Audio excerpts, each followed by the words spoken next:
এটা হচ্ছে টার্কির নতুন এয়ারপোর্ট। এই যে এটা হচ্ছে বাহিরের ভিউটা দেখুন কি সুন্দর। বাহিরের সাইডটাও কিন্তু অসাধারণ। আমি একটু এই সাইডও দেখিয়ে দিই আপনাদের। চলুন এবার ভিতরটা দেখা যাক কিরকম। আমি আপনাদেরকে দেখিয়ে যাব।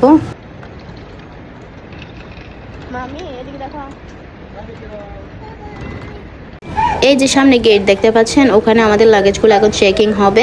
এটা ফার্স্ট টাইম, আরও অনেকবার চেকিং হবে আমাদের লাগেজগুলো।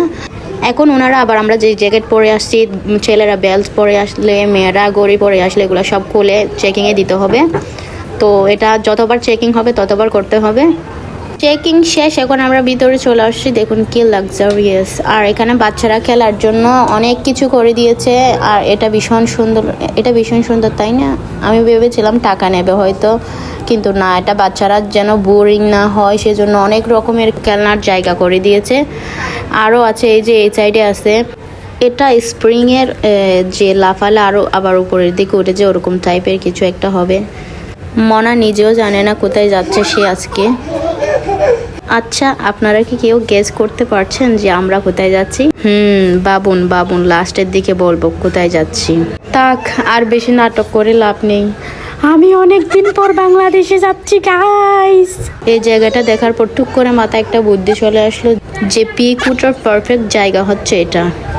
তারপর আপনাদের দাদাকে বললাম আমাকে কয়েকটা পিক উঠিয়ে দাও। তারপর আপনাদের দাদা সোজা চলে গেল এটার ভিতরে কি আছে দেখার জন্য। এটা কোনো কথা? তারপর আমাকে ফাইনালি কয়েকটা পিক উঠিয়ে দিল। একটু ডং করার পরে ইমিগ্রেশন ক্রস করলাম, তারপর ওয়েটিং রুমে চলে আসলাম আমাদের। সো এখানে এসে আমি দেখতে পেলাম অনেকে ওয়েট করতেছে আমার মতো। আর এইদিকে দেখুন আমার মেয়ে খেলা শুরু করে দিয়েছে। কোথায় কি হচ্ছে না হচ্ছে, আশেপাশে ভূমিকম্প হচ্ছে কি না হচ্ছে ওটাও দেখার বিষয় না, শুধু খেলতে পারলেই হবে।